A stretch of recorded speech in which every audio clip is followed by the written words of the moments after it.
Welcome back to the Consultancy Growth Podcast. I have the real pleasure of being joined by Richard Goold and Mark Palmer, who I have known for some time now and also had the pleasure of working with. The topic today is on inflection points as you grow and scale your professional services firm. And Richard and Mark have both been there and done that very successfully. So I'm not going to mess it up by trying to introduce all their achievements myself, but I'm going to pass over to them to introduce themselves. So, Richard, welcome to the podcast. And would you like to introduce yourself as well? Yeah. Hi, Joe. Hi, Mark. Thanks for the invitation, Joe. Looking forward to spend some time together this morning, just talking about some of the challenges and experiences that I've certainly had on my journey as a consulting leader. So I'm Richard Goold. I've been in consulting all my life. My most recent role was as a managing partner of consulting business Moorhouse. We joined that as a new leadership team when the business was about 3 million in revenue, wholly owned by BT at the time. We went through an MBO and we sold the business in 2019, having grown it to just short of 40 million pound in revenue and about 165 people. So the topic very relevant for consulting leaders, but also very relevant to me in terms of having navigated the different inflection points. And I'm sure that there'll be some good learns from what went well, but equal to that, some of the things that didn't go quite so well. And hopefully in sharing those with people today, they can navigate some of those uncertainties and pivot points that will help them be successful on their journey. Brilliant. Thank you, Richard. Looking forward to chatting about Moorhouse and some of your other experiences that you've had. Over to you, Mark. Thank you, Joe. Repeat what Richard has said. It's been great to be with both of you this morning, and thank you for the invitation. So my name, Mark Palmer. Spent a good chunk of my career in consulting, about 23 years. You can see that is a significant percentage of my career, but not all of it. I did have a proper job for the best part of 10 years. I worked in automotive in France and the United States for a big automotive group, which was great training, actually. But I came back to the UK in the early part of the 21st century and decided to join a boutique. I did toy with the idea of joining one of the more famous strat houses and had a couple of offers, but thankfully made the choice to join a boutique. So that boutique was called OEE Consulting, just a couple of £1 million revenue. Loved the values, loved the business model, and was fortunate that it worked for me personally, and they seemed to like me as well and really got on with the clients, and became its leader a few years later. And that the founders were very keen that I should be able to express myself. And with my team, I had an exceptional team. We were able to grow that business all the way to 33 million. And I stepped out about 18 months ago. I should say that the past 5 years, we weren't known as OEE Consulting, but as GoBeyond Partners, because we were acquired by a French BPO called WebHelp, which was also I think there are some positive reflections and some some learnings as well from that experience, but they were overall very positive. And so hopefully that journey from 2001 to 2023 is something that has marked my career and is very much who I am.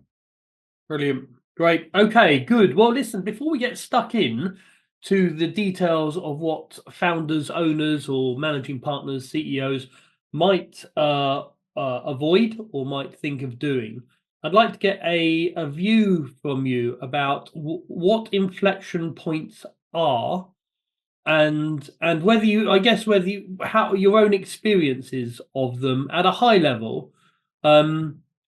because it'd be useful to define what we're talking about before we start talking about it. So, Richard, do you want to jump in first? Yeah. So when we talk about inflection points, for me, they are the milestones on a journey for growth. And I think most people who have been on a growth journey consulting, talk about those points that when they look back were fundamental in underpinning the next stage of their growth. And some people talk about it in terms of headcount. Some people talk about it in terms of revenue. And, for me, there were some, sizable points in time on the journey where we had to recognize that doing what we'd always done in the way that we'd done it was not going to be sustainable or scalable for what we wanted to do. And I think there was something about the maybe 20 people, something when you got to 50, 60 people, something at the 100, 120 people, and then something at the 150 people. And some of that was governed by us learning as we went. Some of it was determined by what our people were saying to us. And I remember when we were getting to 70 or 80 people, when you're having to tighten the laces on the shoes and bring about, real rigor of process, technology, reporting, and everything else that, you would hear from, colleagues in the business saying, we love the business, we love the direction of travel, but please make sure we don't grow into a little big firm. And, that's something that I've always held on to. How could we build the business without becoming a little big firm that's characterized by the politics of And how do you remain entrepreneurial? How do you embody the diversity of a business? And how do you make sure that you bring people on the journey with you by navigating those pivot points or those inflection points together? And, that's definitely one of the things I learned, on that journey. Bring people on it with you. Listen to them as you go through those inflection points and share with people the challenges and the reasons why you may have to do things differently as you continue to grow and be successful as a business. Okay, great. Thank you. Mark, anything to add to that? Yeah, I think it's just probably the feelings side of it. So what do I mean by that? When you're a leader of a business, and obviously Richard and I both were, it's a lonely place. And at particular moments as the business grows, instinctively that you're hitting a wall, whether it's capacity, whether it's value proposition, whether it's systems, could be all manner of things. And the way in which you next go depends upon lots of things. It's what have you learned as a leader in terms of best practice, who's advising you. And the problem is there's lots of information out there, and there are lots of people prepared to give you advice, your own team and whichever advisors you've got. And I think that the paralysis problem is to do nothing. And my own feeling is that you make mistakes, but I think to anybody on this call, I would be saying to you, you feel that you're going to get it wrong, might actually, but let that not stop you from making changes. And I think that those inflection points are really difficult to navigate. So, but don't necessarily feel that you've got to get it right the whole time, and don't feel bad that you don't know the answer, because I'm sure Richard would say the same. It's a bit of a lottery at times. I think, Mark, you make a really interesting point there around advisors and leaning into other people. And I actually think that one of the things we probably didn't get right at the start was not leaning into external perspectives. And we probably became a bit of an echo chamber where all of the partner team had come from big firms. All of us had experience of working in a big firm. We'd probably become normalized to the processes and the securities of a big firm. And none of us had really built a business from scratch. And therefore, there was a risk that we reversed what we'd always done into a business which was entrepreneurial. And actually, if I was to do the journey again now, I would absolutely be leaning into people and building a network of advisors around me who had been on similar journeys and could share some of those lessons.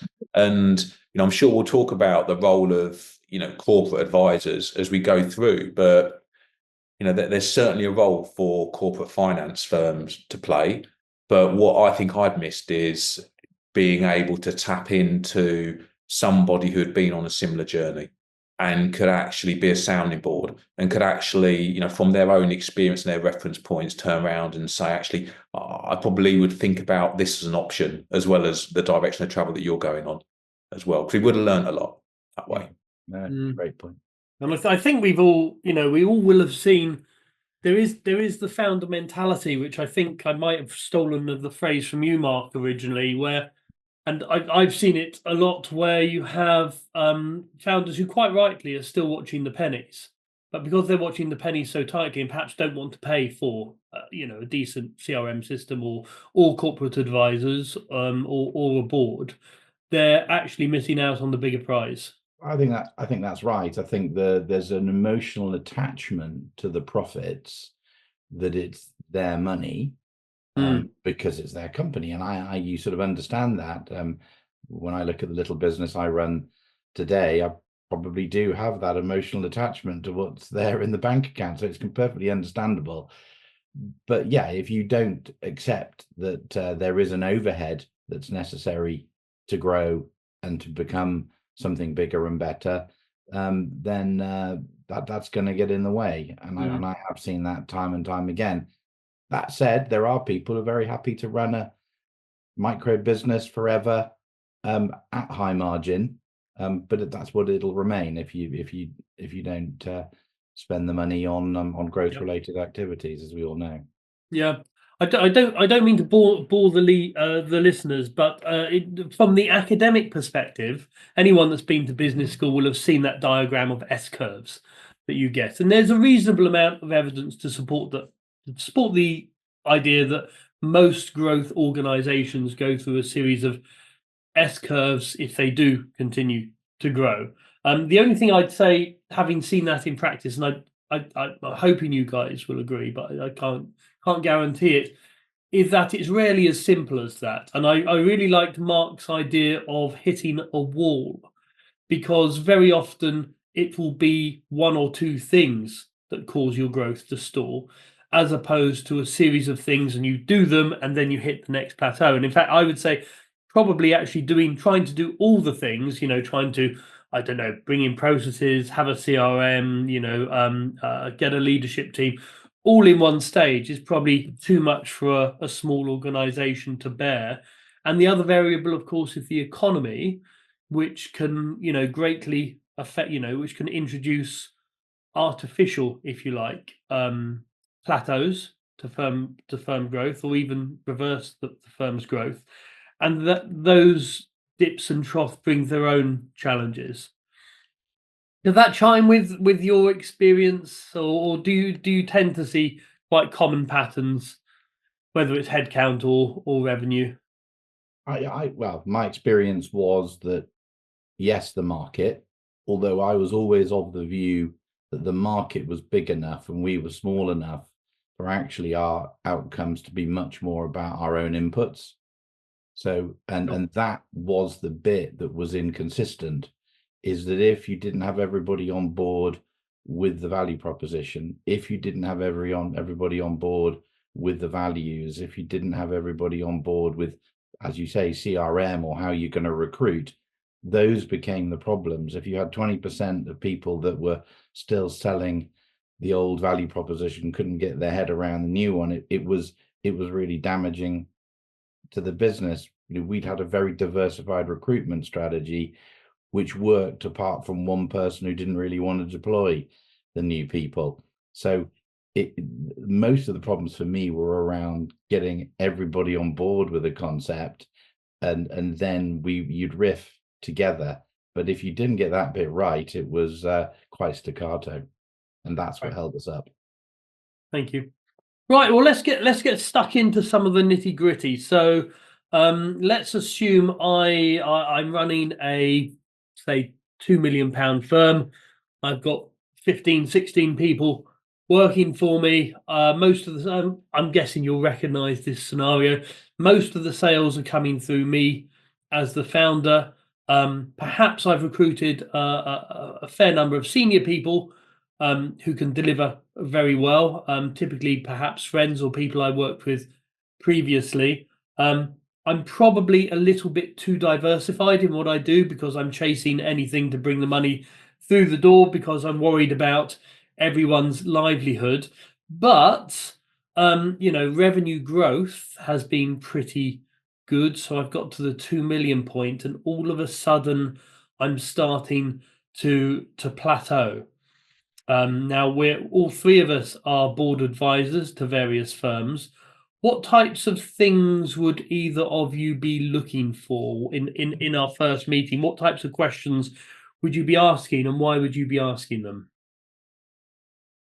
Richard, do you want to go first? Yeah, why not?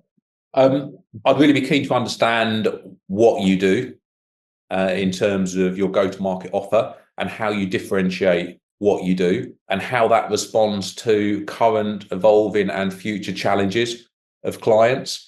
Because whatever you do as a consultancy has got to be in response to challenges that clients are facing. And I think quite often, we can go in and talk a lot about what we can do without going in and listening hard so our clients feel heard in terms of what are the challenges that they are facing. And you're coming back to the point you just made, Joe, around recruiting really strong delivery people.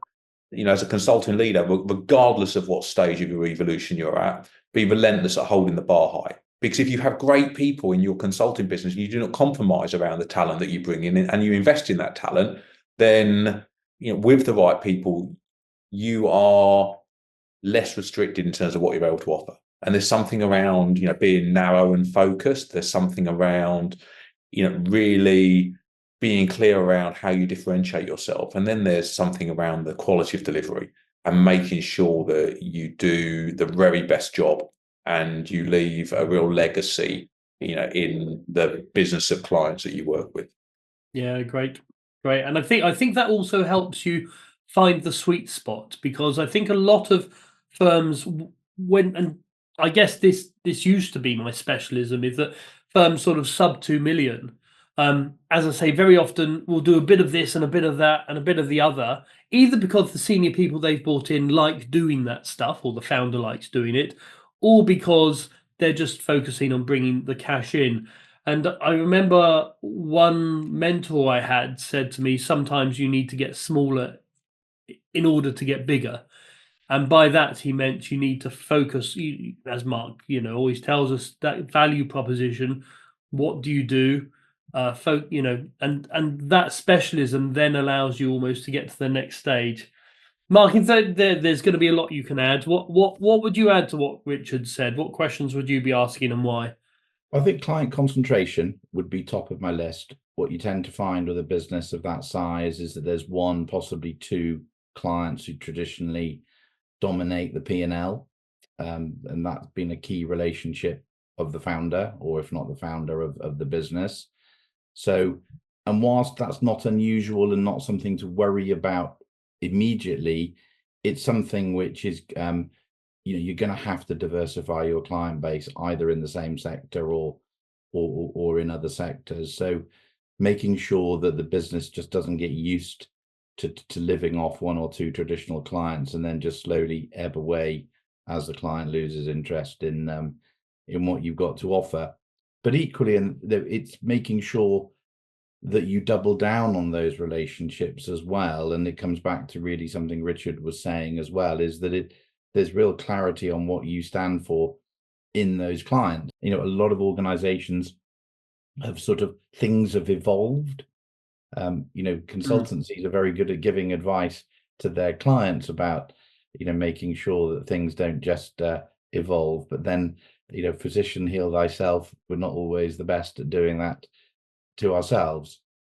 I think the second thing, and probably the last thing that I would add, is this whole founder dependency piece. At £2 million, you tend to find that the clients are enthralled by the founder. The founder's got perhaps a key relationships, or has got a particular presence which attracts clients. And therefore, what is the quality of the people who are reporting to the founder? How high is that? And what is the propensity of the founder to be able to essentially delegate responsibilities in terms of business development and key account management to the rest of the team? So I don't know what the answer is each time, but I think it's really important to examine that, and that starts to give you an idea of whether the business is fit to grow, and what are the barriers, both behaviorally and structurally, to doing that. So you'll both have faced this in time, I'm assuming, in terms of especially if you've inherited a senior team, But, very often if you've built a senior team, perhaps they're friends, people you got on with, people that you worked with previously, and they're great at delivery, and you've brought them on because they're great at delivery. But perhaps there either isn't the skill set to sell, or there isn't the inclination to sell. So how did you, I guess, when you first, joined your firms, and they were still relatively small, and you were faced with these challenges, how did you start to remove some of the burden from your shoulders, especially when it comes to client relationships and business development? There's so much in that question, Joe. What a great question. I think the first thing that you need to do is to demystify what sales is, because for so many people, sales is a dirty word, and sales becomes synonymous with rejection and people not wanting to talk to you and not being able to get hold of people and not responding to emails, when actually, having learned the hard way, I now look at sales through the lens of growth and really trying to help everybody in the organization understand how they can contribute to growth. Because you can only grow a consulting business if there is not a binary dependency on 1, 2, 3, 4 people to drive growth. And that has got to have been one of the key learning points for me, as a consulting leader, recognizing that you are a limiting factor in yourself if you do not bring other people on that growth journey, you do not help them to grow and sell. And I think some of it comes down to relationships. And even with the most junior of consultants, helping them recognize the importance of building relationships, doing a great job on the ground, securing your own extension, building relationships with people who have the money, authority, and need for what we do as a business in 2 or 3 years' time. Really, really powerful. Helping them translate the knowledge that's in their head into thought leadership, so it's raising our brand and our reputation and reach in the market. Again, really, really important. So for me, the key thing that I've learned, and I continue to reinforce with the organizations that I work with now, is demystify what sales is and flip sales from being selling into growth and growing. And really, bring to life what the different ways of growing a business are, and how everybody, bar no one in a consulting business, can contribute to it. Right. I love the phrase, but I'm going to get it wrong, but you said something about fortifying your extension or defending your extension. I really like that. Yeah. Nice phrase. Mark, over to you. Yeah, I think it's obviously different for each person, because it depends upon what what context are you in. I'm going to come back to that word context. What I inherited was a very technical engineering mindset organization with huge and deep capabilities. So the ability to do the job was never in question. The people I considered, I was probably the least able person in the organization. There was as everybody was talking about their quadruple A stars at maths and physics. And I was thinking, Christ, I can hardly add up. This is going to be a challenge leading this lot. But we tended to spend our time, and I learned this expression from one of the founders, to add up how many angels could dance on the head of a pin. There was a complete obsession with what we did and how to make it perfect. So the flip was really to try and spend 60% of the meeting on clients and markets and how could we win work.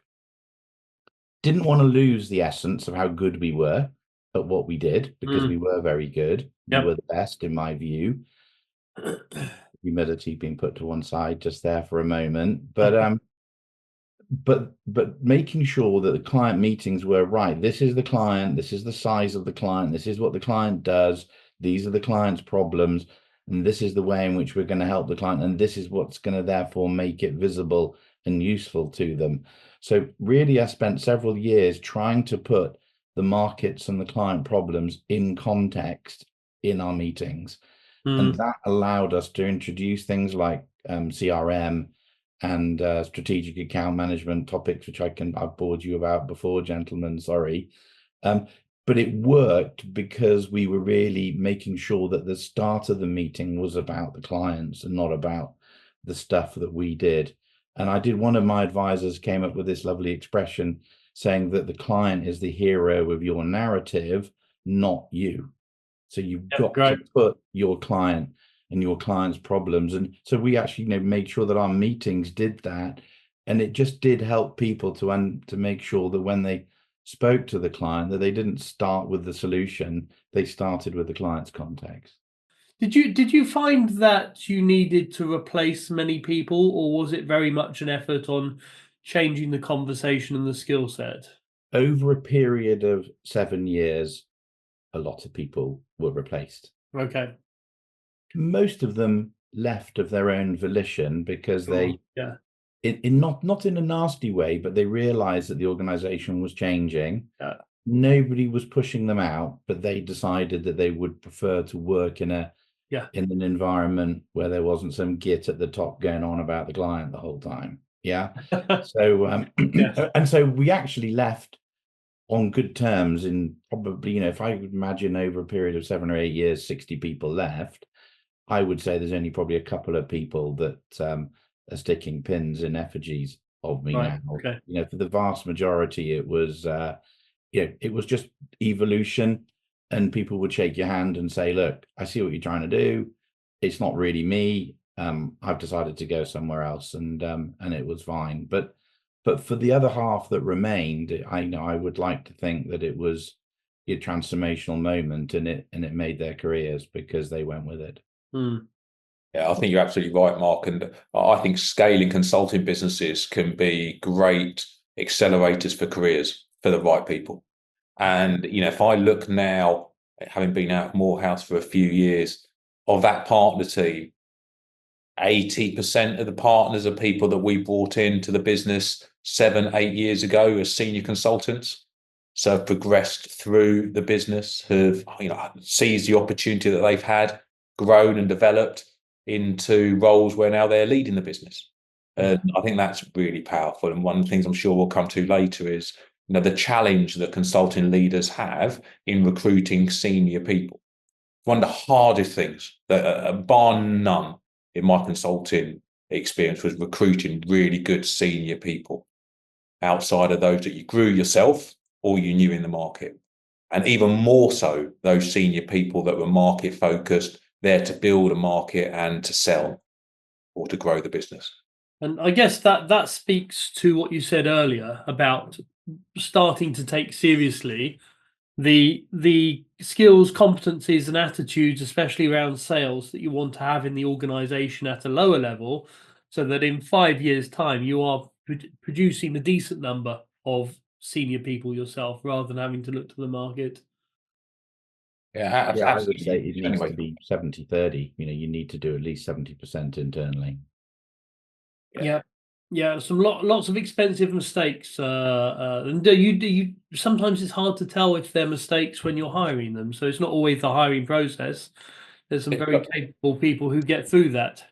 Joe, if I look back at attrition, and the MCA average at the time was about 70 to 80% attrition. We were always running at 10 to 12%. And of that 10 to 12%, the majority of our attrition was senior hires that we got wrong. Yeah. And senior hires we brought in who can't sell for the first 6 months because they've got restricted covenants. Next 6 months they're out, finding their way in the market. It's month 18 before you realise that actually they've flown a massive kite, and they tend to just spend 2 years in lots of different consultancies moving around. Yeah. And that's a very expensive mistake. That's why, if I was on the journey again, I'd invest even earlier in building that, growth and sales and business development capability with everybody in the business, because that's the biggest tailwind in a consulting business. That's not to say that we didn't recruit some good senior people directly, but they were the minority of the senior hire recruits, if I'm honest. Is there any go on, Mark? You were going to say something. I was just going to say I wholeheartedly concur. It's spending money with recruitment on senior hires is a good way of burning cash. It's funny how thin that black book actually is once it gets into the organization. It seems to lose several pages. Entirely. The only name in it sometimes is the name of the person that it belongs to. Yeah. Yeah. I've got one of them just here, actually. Good. Okay. Is there anything else you would say to? So I'm thinking about founders typically around the 2 to 3 million mark who have hit the plateau. Is there anything else you would say to them? We've covered a fair bit before we move on. I'm just thinking about opportunities as well. It comes back to something that Richard was saying about having clarity on sort of what you do and who you are. Once you want to grow, there's this idea of, well, maybe we should go into the public sector. Maybe we should start to do OJU bids, or all sorts of things. There's a chance meeting with a large organization that wants to take you out to the Middle East. There are all sorts of things that come your way, and being sensible about which ones you back and which ones you don't back, I think is really important. And you need to have some criteria, because otherwise it's the owner or the senior team's whims that win. And if that's the case, there is a bit of a road to rack and ruin, because you start to chase stuff that is ultimately going to destroy your balance sheet. So I think having some criteria that the team have agreed is that we will put things through this sieve, and if it is yes, well then we all look at each other and we go for it. And if it doesn't work, all right, but at least we've been through some sort of scientific process where, as a senior team, we've agreed. But I think if you become a bit wild and start chasing stuff at that level of size that is going to go nowhere, you're going to kill yourself. Yeah. I guess one thing before moving on, and I'm saying this to owners and founders of firms which are sub 2 million, perhaps 3 million, and that is not to rush in to the value proposition, because this is obviously a theme. As you grow, you become known for something in the market, all your employees are aligned on what you're doing. But I remember I like the hourglass figure, where there becomes this point, the thinnest point of the hourglass is the one where you define your value proposition, you're very clear on what you do, and then as you grow, you start to build out aligned services from that, or perhaps enter into different markets strategically and sensibly at the appropriate time. But before that, you've got the top of the hourglass. And what I've seen a fair bit of is where actually the constraints to growth are the market they're in and the proposition they're offering. So experimenting sufficiently prior to that stage to find the high growth, high margin markets that you think you can succeed in. And I say this because, a lot of founders will jump from a larger consultancy or even from a firm where, for example, they might have been head of process engineering, and they've got a great method, and then they go out into the market and they discover that actually they can sell a bit of it, but actually the market for process engineering isn't huge. So perhaps they experiment with a bit of lean, they experiment with a bit of process automation and so on, until they find that niche and they think, actually, this is it, at least for the next 2 or 3 years, where we can really pull the lever and grow. You're talking about leading with capability and methodology there, which I think is typical of organizations in the early stages of growth. And I think it's fine, because you're in a niche and because you're capacity constrained yourself. I think that over time you are going to have to revisit that, because the price at which you're going to be able to charge for doing some process improvements is very different for the one for transforming the P&L of an organization.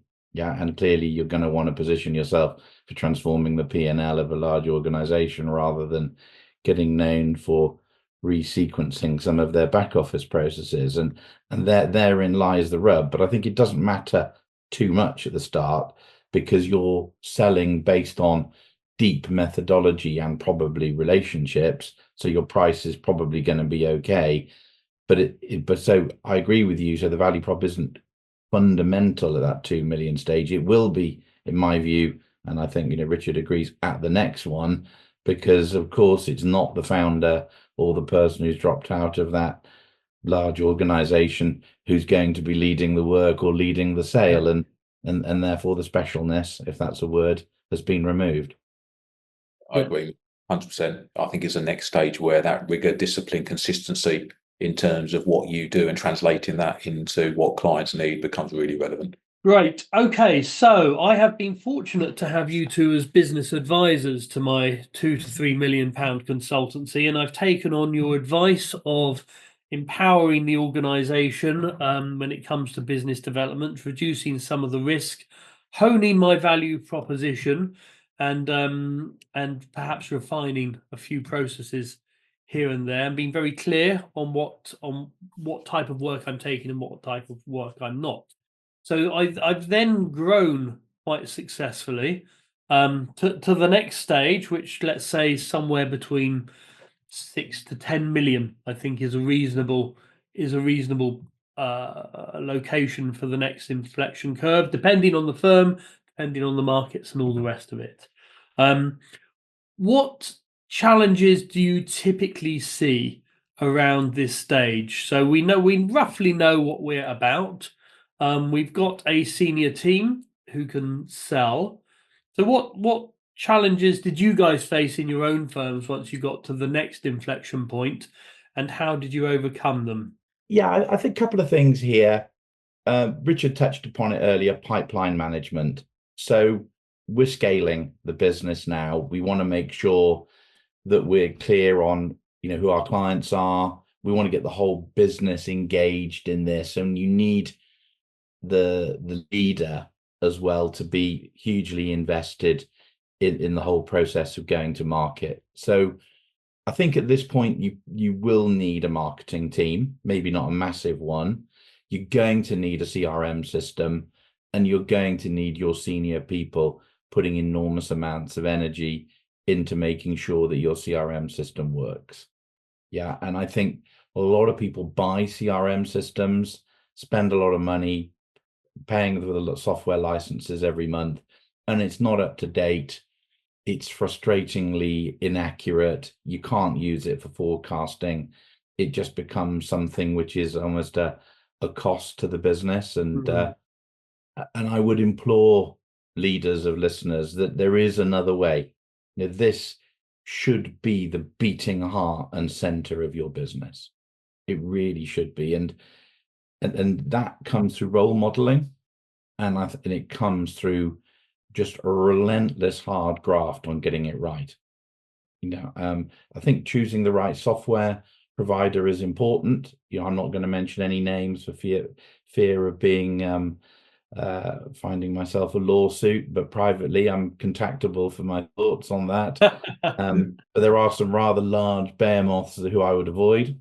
Yes. And there are some some stuff which is very easy to use and inexpensive that I would be definitely advising. So I think that's one bit. I think that the next bit is around culture and people. You need we haven't talked about it that much, but assuming you've got a really good recruitment process for the work that you're doing out there on the ground, and you tended to get that right, it is at this point that you are building a culture and an organization that is going to be measured on Glassdoor, and all organizations are going to start to become a little bit political at this size. Inevitable. Not everybody's going to get on, but the values and the whole sort of purpose of the organization, you've got to get right. So it's worth spending time with professionals to facilitate what binds you all together, and what is it that, and how you're going to describe yourself, whether it's a value proposition or an employee value proposition, or I'm not talking about seagulls and pictures. We're talking about stuff that really matters here. I think that culture piece is really important at this point. Yeah, great. And it's also, going back to your point about GoBeyond or OEE, it makes it very clear to the employees whether they fit or not as well. And I often find that there are some employees who eventually will become a detraction or a distraction and a detraction from growth because their hearts aren't in it. They miss the old family atmosphere and they're not up for the journey. And I think by focusing, communicating on what that culture is and where it's going, you almost become self-selecting for the firm.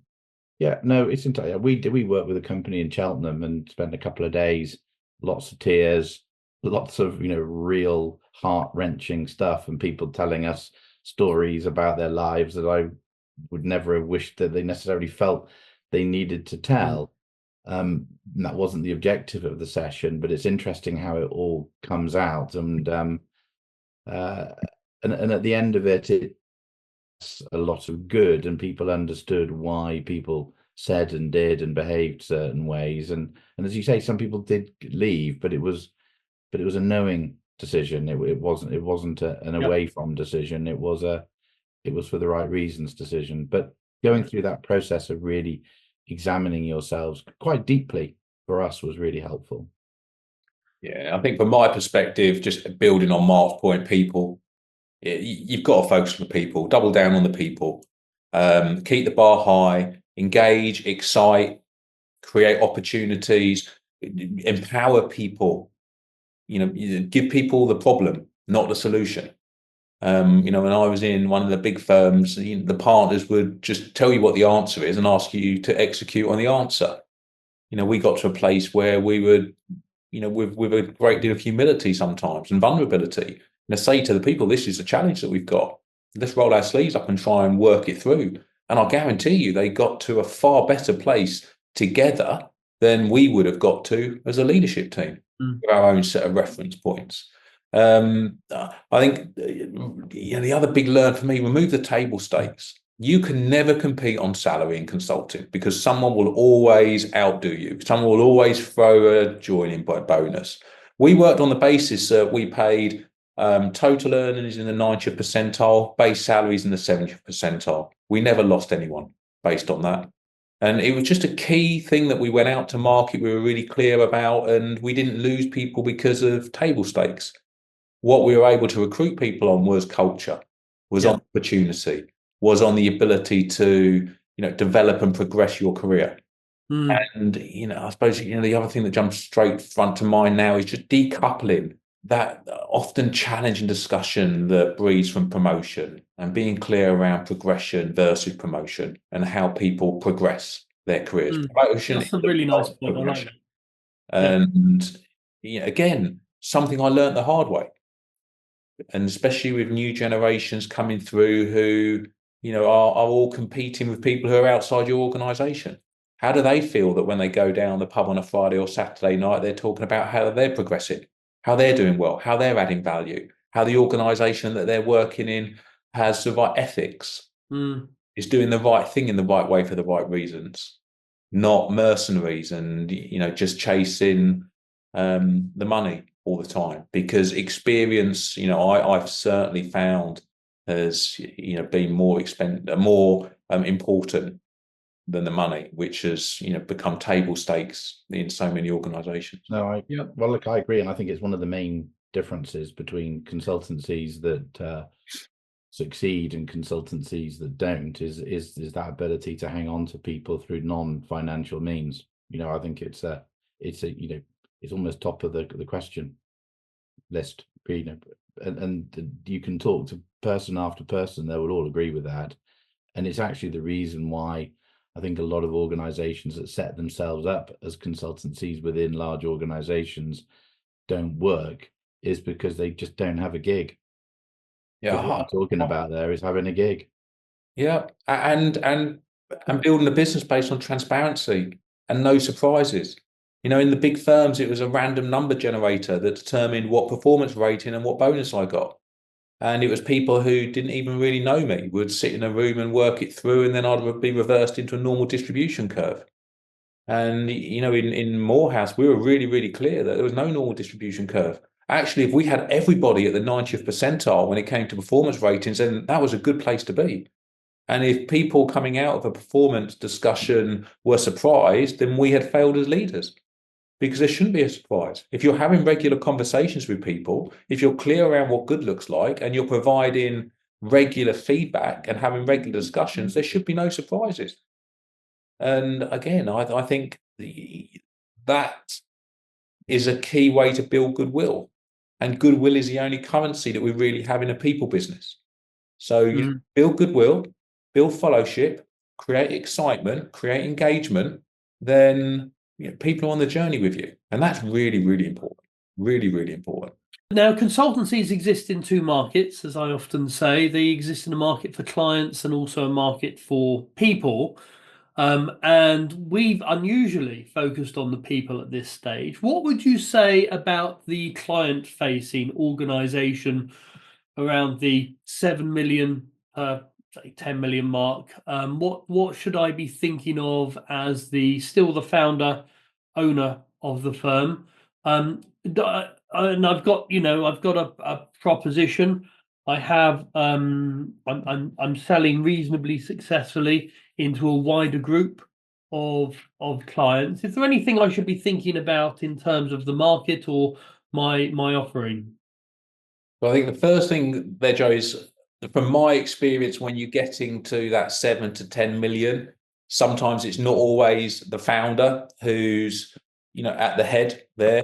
Quite often, founders who are typically entrepreneurial have outgrown their role or moved into a slightly different role. And it might be a new leadership team that's in. That was certainly the case when we got to Moorhouse. But I think in response to your question, I think quality of earnings and quality of revenue is really important, because making sure that you're able to earn good quality revenue and deliver without risk of rectification and get paid on time and generate good margins is really, really important. And I think this is the point in your growth journey where cash is king.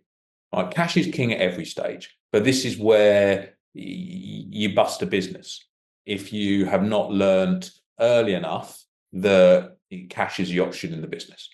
Yeah. And you really do need to think about everything from your work in progress, the type of work that you're doing, whether it's risk reward, whether it's time materials, whether it's work package related work, your discipline around invoicing, the commercial terms in which you engage with clients, and making sure that cash collection is owned by not just finance, but also people leading delivery on the ground.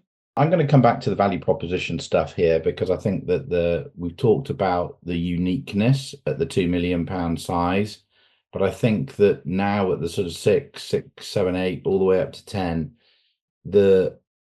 your uniqueness is unlikely to be successful commercially just through methodology and capability.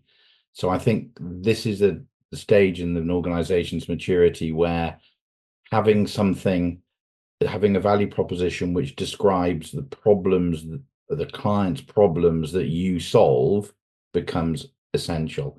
Something which makes you referable and something that makes you the biggest in your niche. You need to own a niche at this point. And it's a courageous move, but I think it's one that's essential if you're going to succeed. So a lot of organizations try to convince themselves, I'm not going to go narrow because I'm going to close off a huge chunk of the market to myself, and I'm nervous about doing that. But the truth of the matter is that going narrow doesn't do that. Going narrow, all that it does is it brings clarity to who you are and what you do. And it means that the right buyer, and we all know that the right buyer is rather important in this process, is going to find you. The internet ensures that will happen. And even if it isn't the internet, certainly your network and the referability of your service goes through the roof.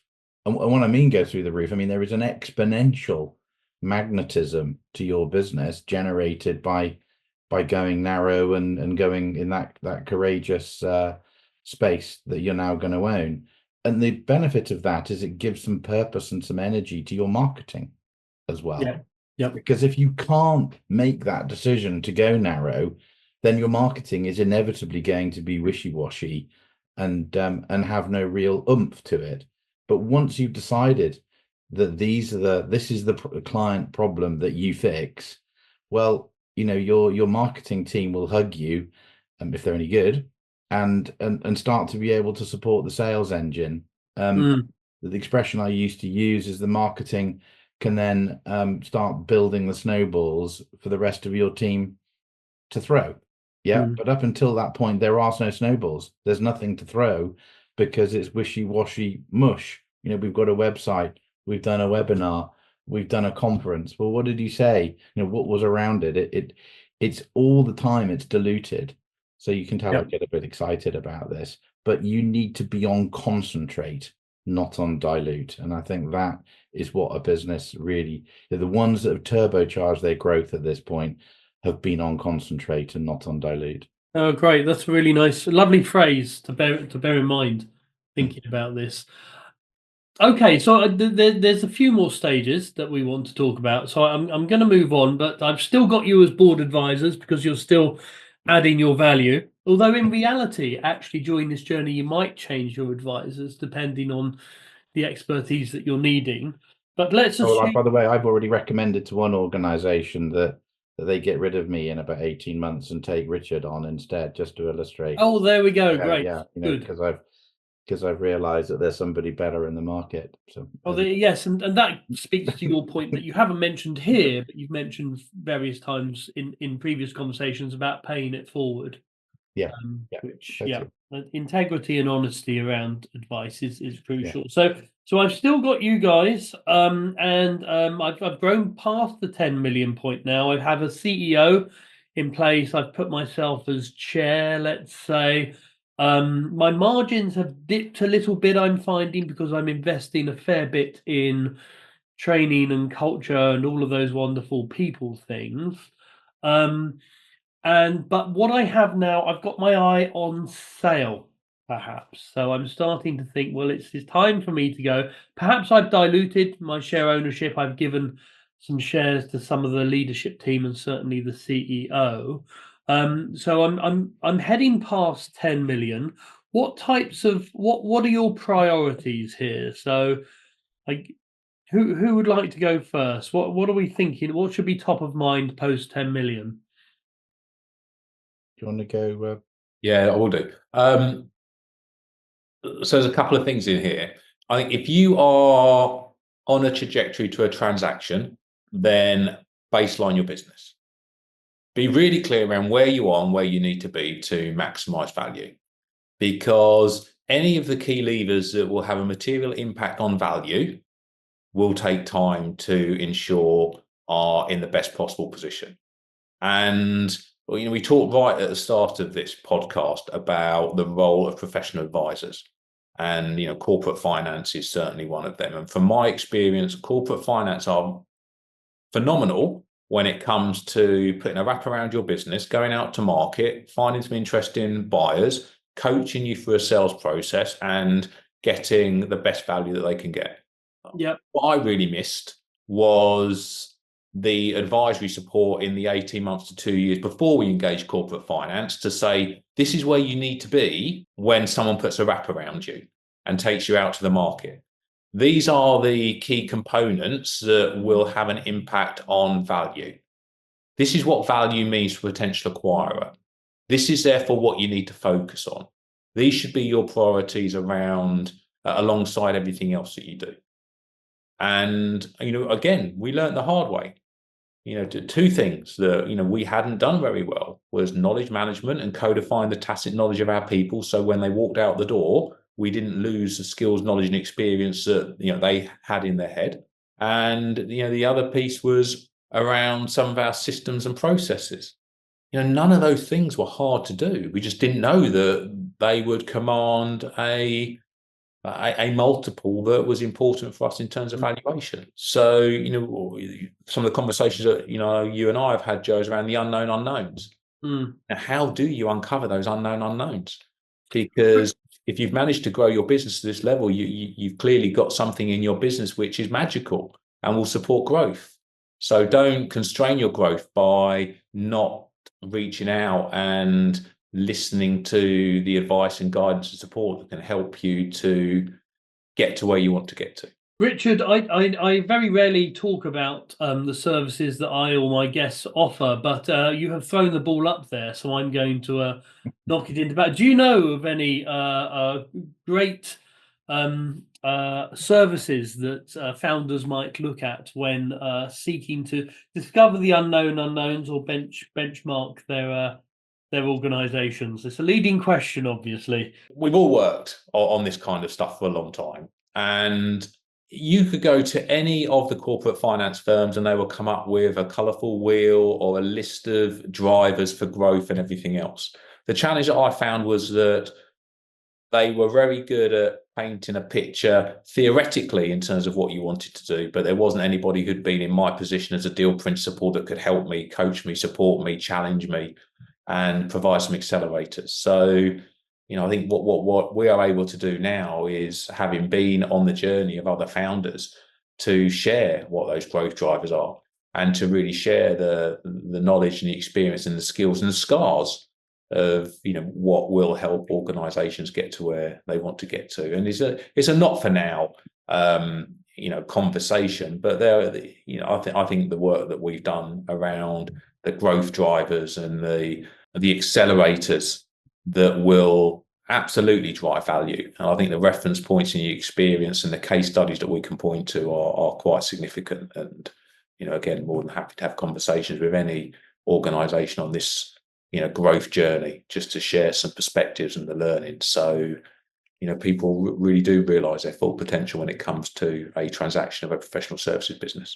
So, Mark, just building on that, obviously, identifying the unknown unknowns is important. But what in your experience would be top of the list of gaps or drivers or risks that an owner might be considering with their eye on a transaction?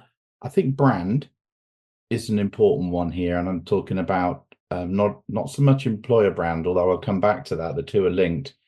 Is essentially the over a number of years, there will have been a brand at 2 million, which is generally a bit JPEG-y, Mickey Mouse, and then at 6 million might well have been polished. But the essence of brand is obviously so much more than a logo. It's everything. It's the quality of your premises. It's how your people turn up.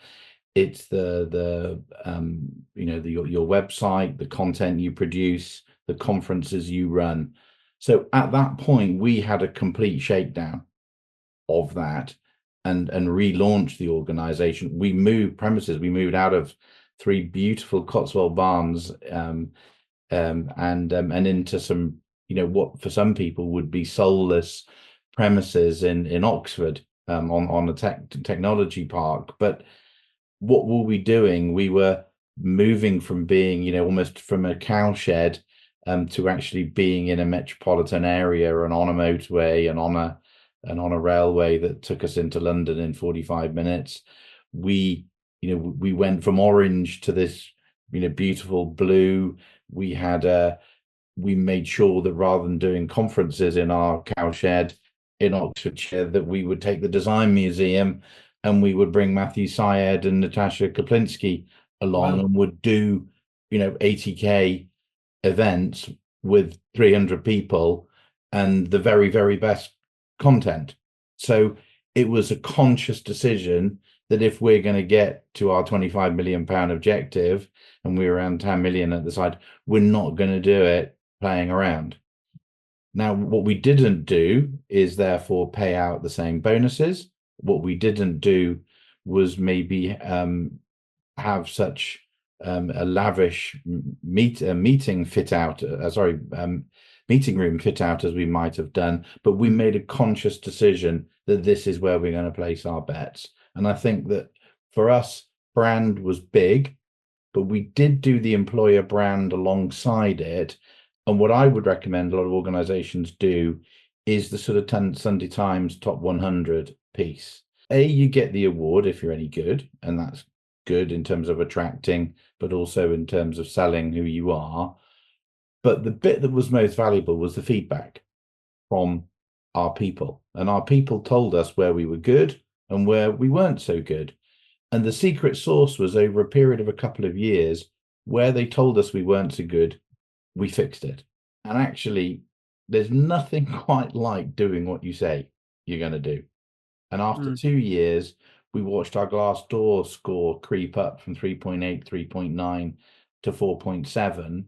And it became a thing that where people who were going to buy our services, people who were potentially going to invest in us, or people who were going to join us, those proof points of Sunday Times 100 status and a Glassdoor and all the comments that are around it became a vehicle, a marketing vehicle, and so the employer brand became part of the brand as well. So I think that investment in brand and employer brand really anchors you, because you're genuinely listening to what people are saying, whether it's on the client side or whether it's on the people side. But you've got proof points which, you'll excuse the expression, but you are dropping your trousers knowing that you don't mind if people are looking in. But if you do believe in what you're doing, you should be brave enough to do that. Well, that's a great point, Mark. And the other thing, just to build on that, is as leaders in a business, do not ask questions where you will not do something with the answers you get. Really, really important. If you ask people for perspective, listen to what they've got to say and do something about it. And on the Glassdoor point, don't ignore what people write. If it's positive and affirmative of where you want to be going as a business, thank them for it. And if it's not, and you will get some rogue responses, whether it's by accident or whether it's on purpose, respond to it. And it's one of the most important things that I did as a leader. I responded to every single Glassdoor review. Wow. Because it either neutralized the ones which, maybe the writer got confused with the name or the organization, or were being deliberately, provocative, or just to thank people. Because, as Mark said, it's a place where a potential acquirer will look, but it was absolutely a place that 100% of candidates looking to join your business will look as well. Yeah, really important to get. Needing some clients. Yes. Yeah. Yeah, and to come back to the consultants are notoriously difficult to manage. In most organizations, because of politics, people keep their head down. They buy the rah rah rah, or even if they don't, because they're sort of picking up their salary and it perhaps suits them geographically. But consultants are, the hardest to keep happy, and they find it easiest to move on. So the one way to make sure that a consultant, you're keeping them happy, is you really got to prove that you're listening to them, because they are they're bright and capable, and you're actually training them to be critical thinkers. So why would they not start to be critically think about the organization they work for? It's a guaranteed that they're going to be. And I think that's absolutely right. And Mark, that leads into another point which is important for Joe's question when it comes to heading towards a transaction, and that's succession planning. Because you cannot develop a succession plan overnight. A succession plan takes months, and if not years, to get in place and to ensure that there is a succession for all the key roles in a business. And when you're getting to 20 million revenue, you're likely to have market-facing teams. You're likely to have service or proposition focused teams. You'll have senior people leading the business. You need to have a think about who are you growing into that role if that person wasn't to come back in tomorrow. What's your emergency successor for that person? And who have you got on the runway who in 2 years' time can free that person up to do a different role? And so many organizations get caught out on this. So many organizations. And acquirers of people businesses want to know what the talent pipeline looks like through the lens of succession. And having been the other side of management due diligence on acquisitions before, they really, really want to kick the tires around it. And quite often they'll also wrap up some of the assumptions that you've made and some of the guarantees that you're making in warranties as well.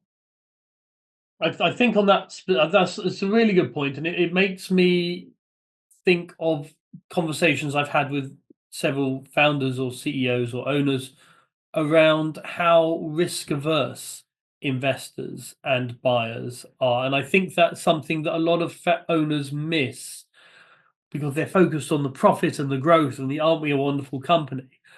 But succession planning, among other things, is one of the major risks that will sometimes scupper a deal when it goes from the buyer who is perhaps kicking the tires to, or the private equity lead who's kicking the tires, to the investment board or the buying board who say that the risks are too high. And there's no coincidence in the deal structure of most deals involves a deferred consideration. Yeah. Because they are worried that the principals of an organization that's being sold will make enough money to want to go and do something different. So if alongside that, you're not able to paint a picture of the people that can step into your shoes and ensure the continued success and growth of that business, then there's a problem. And that problem may manifest itself in that deal not materializing, or it may manifest itself in the value being reduced. I want to talk briefly about something that was quite boring, but utterly necessary from a firm of this stage, and that is the plumbing of the organization. So the processes, the IP, the competence structure, the training plans, and all the rest of it. This can be quite a big overhead, and I'm guessing both of you had to lean quite heavily into this. So how did you? I mean, what were your thoughts? What were the risks? What would you do differently when it comes to what I'm loosely calling the plumbing of the organization? I'll talk about the IP first of all. Yeah, I think there's a big piece to be talked about on the sort of people, finance, system side as well, which I'll ask Richard to cover. Richard, are you happy to do that? But I'm sure you got bits on the IP to add. We realized that as we grew, we needed to have different grades in the business. We'd hired lots of people I'd expect, you'd call journeyman people who sort of knew what it is that we did. But you get to a certain size and you realize that if you're going to compete against a lot of the other clients, you're going to need juniors, you're going to need seniors, you're going to need project managers. You need you're not going to be competitive otherwise. And this means that you're going to have to train your people, but you're going to need to train them not just in what you do, but also you're going to need to train them in consulting. I know, and it is that thing that everybody laughs about, but actually you can tell whether somebody has been trained to be a consultant or not. How you turn up and how well you listen and how well you actually go about your analysis and problem solving. It's not by accident, it's trained. But also the behavior set and the values, and we would even go down into we wanted people, when they would turn up at a client site, to treat the people who would sign you in on the service desk, the factory or the service centers, managers, EA, and the people who were doing the food, everybody with equal respect. And if we found that there was anybody not espousing those values, they were off. Not just the team, but the business. So values, how to be a consultant, and then actually learn the methodologies that and capabilities that we had, for us became a 16-week program. Yeah, it was something that you couldn't do over 16 weeks, but it's something that happened over the first 2 years of joining the business. We got professionals in to help us with the structure of it. Most of it was delivered internally. We wanted to make sure that every director on the senior team was involved. So, I picked up 2 or 3 days of it. Another one of my directors did the commercial bit, another one did the financial bit. So it was an opportunity also at Christmas every year to bring together a cohort of the whole year and actually put them through their paces using the tools. And we would do a week of acting almost with them, and we would be a client and they would spend the week at the offices getting to know each other and actually fixing this imaginary client problem using all the tools and knowledge that we got. So it became a big part of the culture of the business, and was something which I think helped to set us apart. But failure to have done what we would have done, and I think is the important thing, is that we would have become inconsistent in the market behaviorally. We would have been known to have a whole load of journeyman people that sort of were good at the thing, but perhaps not good at being consultants. And it opened our recruitment angle to all sorts of other types of profiles. So we started taking people out of business schools who were sort of 31, 32. The advantage, they were multilingual, they were from all around the world. We actually managed to hire some females into the organization, which for us was an amazing opportunity, because going down the journeyman route, we ended up with lots of mechanical engineering males, as I used to laugh, in rubber-soled shoes and rucksacks. There was a real sort of feel that I wanted to get away from.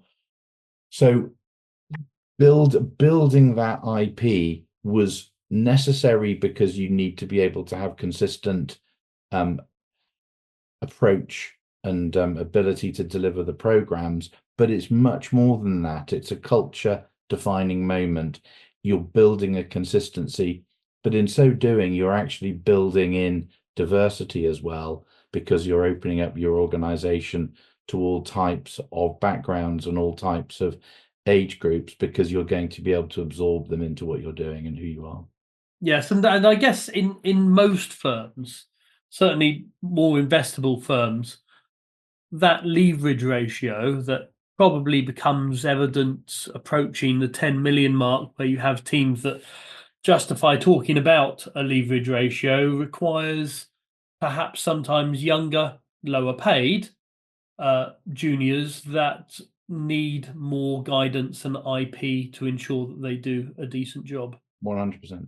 I like your analogy, Joe, of the plumbing, because it suggests that it's the stuff that is often unhidden, but when it goes wrong or leaks, it could cause substantial damage. And there's so much in a consulting business that is behind the scenes, but if it breaks, can cause substantial damage. And if you look at just management information, having one version of the truth, trusting what comes out, making decisions based on management information, not data, is really important, because consulting businesses move very fast. And in our business, we always worked on a 12-week cliff, and we only really had certainty of work 12 weeks out. And 1 minute you're celebrating a big win where you need 20 people, and almost schizophrenically and simultaneously you are shaking and convulsing because you don't know how to find those people, and you never have too much time to stand still. And this is where your resource management processes are really important. The way in which you have a reliable version on availability or visibility on availability. Having people in the business who are maintaining relationships with your associates or your contractors, your off the balance sheet resources, so there's no surprises. Making sure that there is that relationship between those people who are out in the market selling work and your people team who help to resource it afterwards. So management information, really, really important. Finance systems and processes, we've already talked about cash, but having automation where you can for driving efficiency when it comes to billing, invoicing, project management, etc.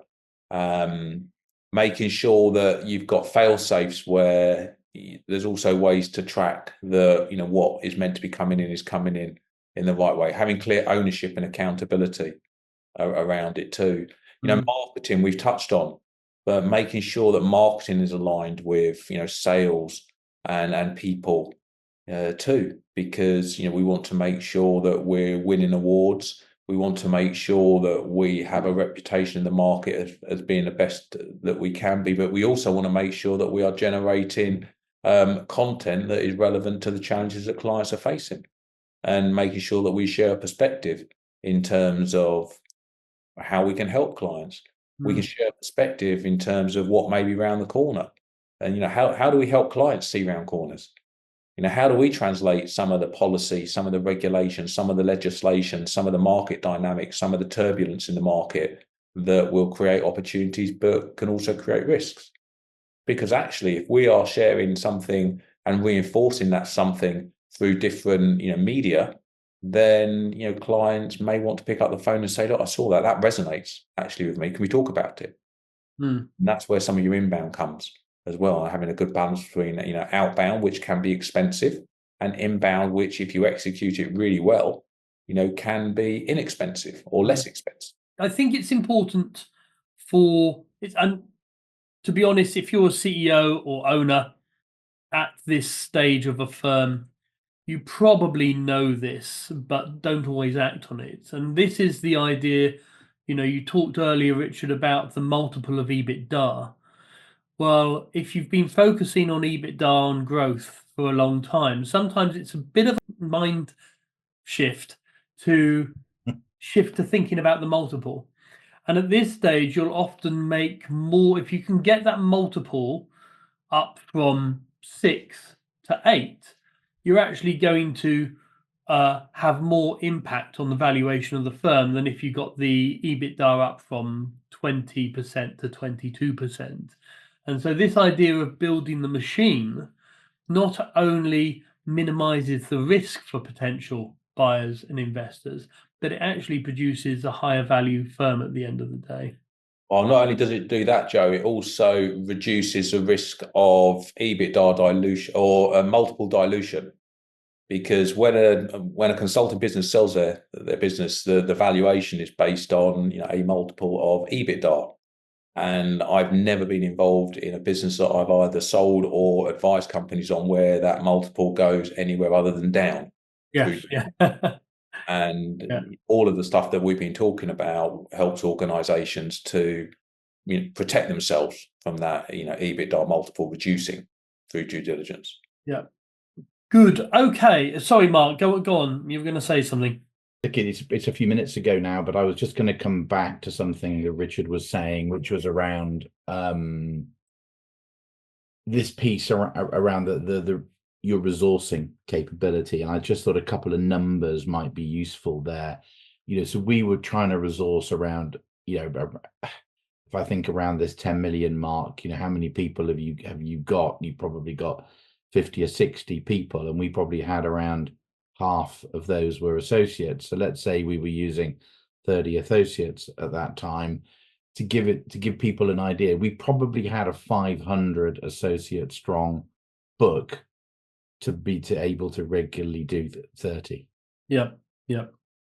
And I just want people to, so I guess, get an understanding of it. If you're not engaging with that size of labor marketplace, you're not going to be able to consistently keep your growth profile going. And it really just underlines how important it is, that role of the resourcing ops manager, ops director role. So it's just a stat I thought was just useful. No, I think that's really useful, and something we haven't talked about is who you start to compete against when you're growing. And increasingly, as you grow, you're going to be rubbing shoulders or coming up against the big four and some much larger firms. And having a decent associate pool will allow you to compete, and also partnerships sometimes with other firms will allow you to compete in spaces where perhaps you couldn't have done before. Agreed. Yeah, and linked to that, never turn off the recruitment engine, because it takes a long time to turn it back on. Even if you are flatlining on performance, even if in the dark days you are regressing in terms of your pipeline, always keep the recruitment pipeline going. That doesn't mean bringing new heads in. That means making sure that you are attracting, candidates, and you are moving people through that pipeline. Really important. Okay, so I, as the owner of the firm, have successfully, thank you for your great advice, now managed to attract private equity investment, which has allowed me to exit. And the CEO is, and I guess, this is not dissimilar to the situation that some of you guys have been in. So we've managed to attract a pile of cash, number one, for me to exit. The senior team have fairly ambitious earn-out targets, but there's also some money for investment.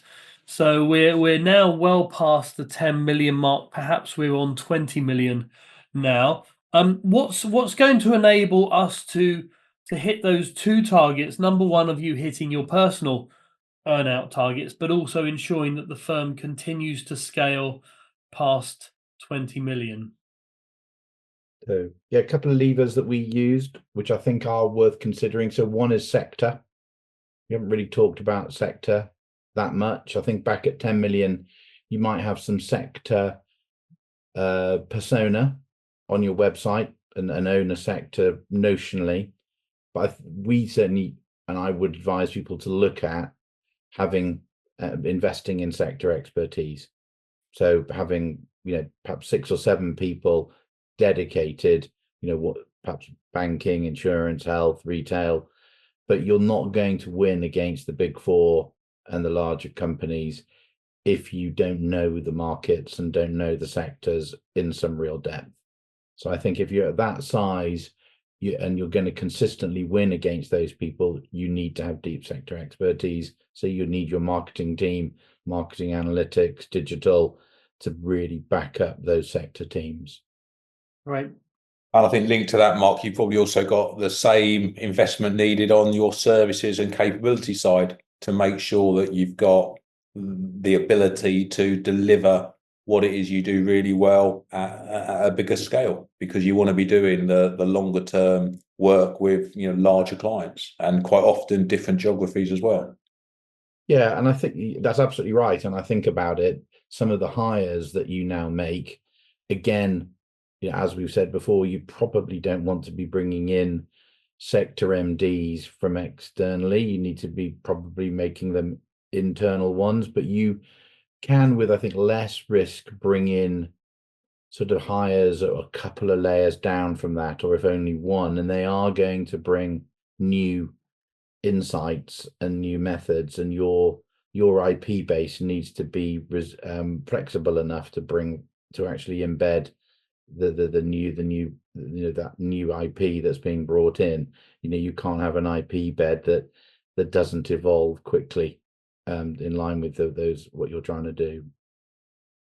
Yeah, I guess the second bit, and this worked well for us, was actually going international.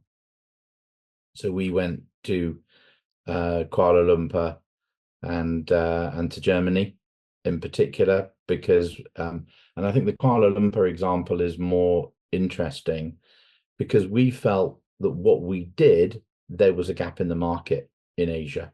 We were embedding change from an operations perspective. In our instance, it was a customer journey design, but it needed people on the ground who were good coaches and who were willing to travel and was equally good on the technical as the people side. And we found in Asia that there was a huge gap in the market for doing that. Loads of people saying, go to America, great market. So many organizations that had sort of killed their cash pile by going out to the States because because it's such a difficult market, and and it is obviously the most mature probably of all the consulting markets as well. But we made that conscious decision to go to Asia and actually specifically to Kuala Lumpur with its proximity to Singapore and not too distant, obviously, from many other markets. And it worked really well. We grew very quickly. We had a couple of very friendly clients, but we were able to win work locally quite quickly as well. But you've got to do your analysis, work out why you're going somewhere and why it is that you have an advantage there.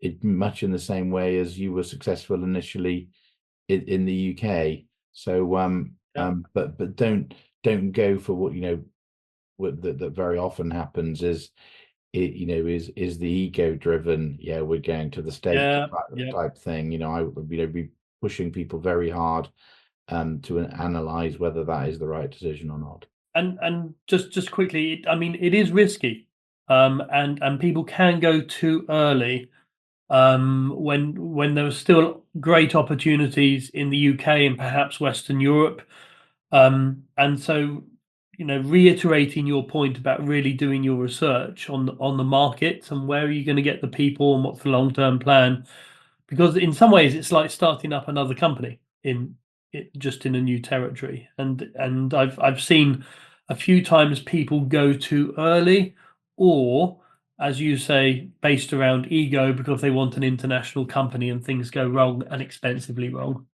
Yeah, it's it's the classic analysis. Where are we going to win, and really think about why you might win.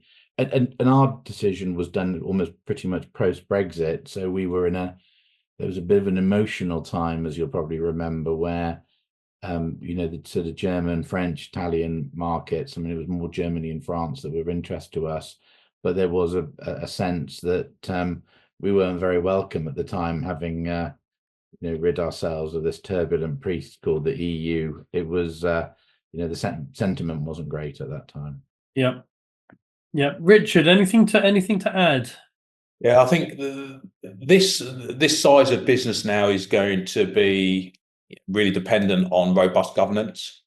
And if you haven't got it in place already, just making sure that you've got the structures there around a board, around advisors, around non-exec directors, and surrounding yourself with people that have deep market experience that can add value to what you've got, but also bring with them different experience and knowledge and perspectives that prevent you, as we talked about earlier, becoming an echo chamber. Yep. Provide that constructive challenge. So having the right cadence when it comes to management meetings and board meetings, having enough time to look out as opposed to being internally focused, and making sure that you've got that constructive challenge that supports you on the journey that you're on, and making sure that you're in the best possible health that you can be as a business today. What enables you at this stage to compete successfully against firms that have already been through this transition? They've got a brand in the market. They might be slightly more expensive than you if we're talking the big four, but if we're talking some other firms, perhaps they're not more expensive. Perhaps they're not more expensive than you, so you can't compete on price. How do you compete with more bigger, efficient players in the market?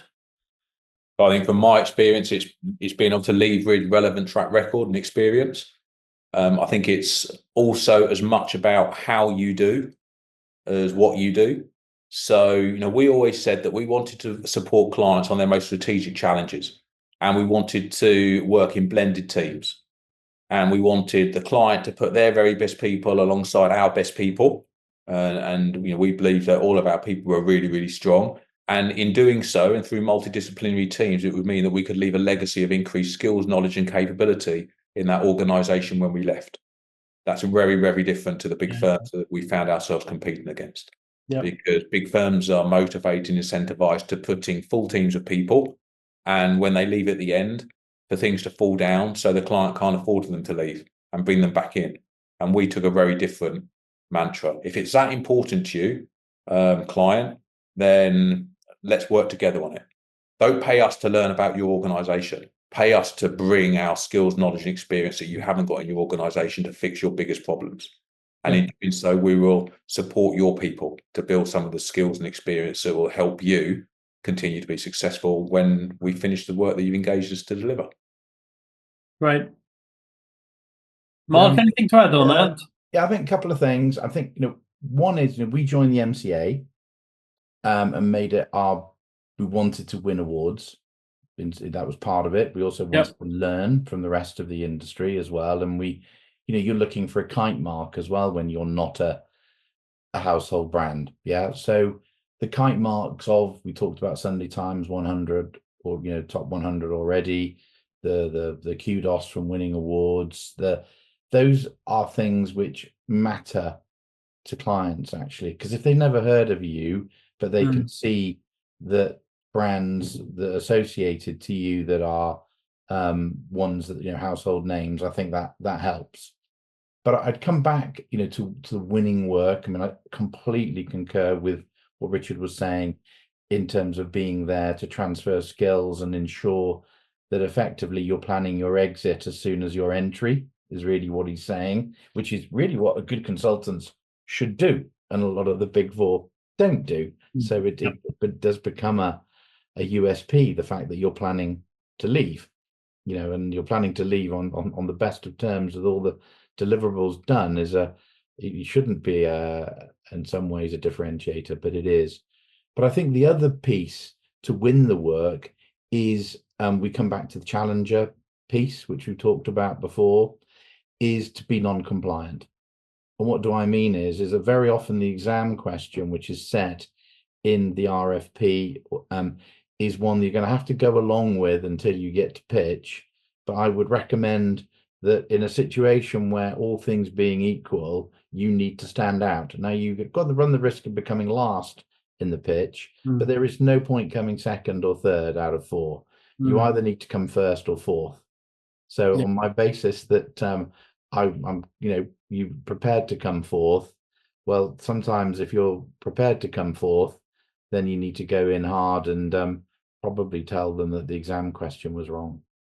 Yeah, great. I really like that, especially having been in many big four pitches, and they're very risk averse, very standardized, very obvious. And so, the capability of a smaller firm to offer something different and challenge, perhaps where bigger firms perhaps wouldn't, is fantastic. Thank you so much for your time. Really appreciate it. And I think there's another podcast perhaps about what happens to the CEO when they decide to leave, and then what happens post that. But we'll save that for another time. But in the meantime, thank you so much for your time. It's been a pleasure to be part of it. Thank you both. Yeah. Thanks very much, Joe. Thanks, Mark.